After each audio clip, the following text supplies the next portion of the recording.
And it's Ken Kraetzer for Sons of the American Legion Radio and RallyPoint.com. I have a chance to talk with Army nose tackle Ray Wright, number 77, a senior.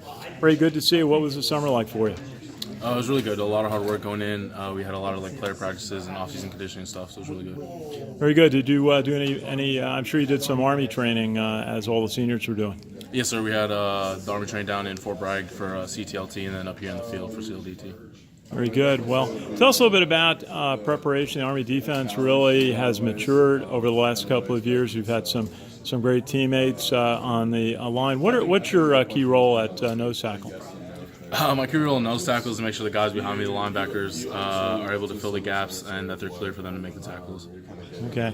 That's really one of the most physical positions on the team because you're right up, lined up with the opposing center. Mm-hmm. And what's the strategy in that? That's such a point of contact kind of position. You know it's going to be a collision as soon as you start. What do you think about when you're lining up?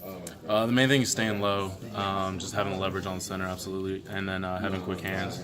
I get a lot of help with that every day going against Bryce Holland, our starting center. He's a great player, so getting the chance to work with him makes it a lot easier when we go into games. Sure, and you play against, we say it, 300-pound offensive linemen are ubiquitous in college football, and you're going to play some big ones this season. How do you work to handle that, the big size of offensive linemen that you see every week? I got to give credit to Coach Hess and the rest of our strength staff. Thanks to them, I'm actually 300 pounds also, so I'm not the size of offensive lineman doesn't really bother me that much. That's right. It's a big difference for Army. The team didn't have 300-pound defensive linemen a few years ago, and that's certainly why one of the reasons the team has been successful. What do you study here at West Point? What would you like to do in the Army after you graduate? So my major is systems and decision sciences. And I like to go field artillery infantry for my branch. Very good. We'll be out at Fort Sill hopefully the day before you guys play Oklahoma. My dad commissioned there in 1942, so it'll be neat to see. And what are just key preparation steps for the year for you? Just finishing camp. Coach has a plan that we go through every day, and we try to follow through our practice, just as far as playing together, playing with effort. So just staying true to that and making sure that we are a good unit, a good team. That's the main thing.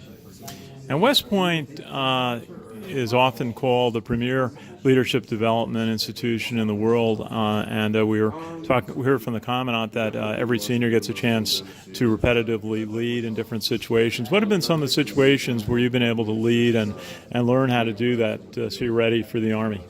So number one is the military training in the summer. During CLDT, we get put in different leadership positions throughout our time out there. So we had the opportunity to lead in the military. But I think the biggest preparation step is honestly being part of this football team. Being a senior and just, I guess, being a leader throughout my time here, you get put in positions, whether it's in the weight room, film room, on the field, where you're held accountable and you have to hold other people accountable. Very good. Ray, just remind us what part of the country you're from. Charlotte, North Carolina. Very good. Well, Ray Wright, good to see you, and want to wish you the best on behalf of everybody at the American Legion and RallyPoint.com. Thank you, sir. This is Ken Kraetzer at Army Media Day.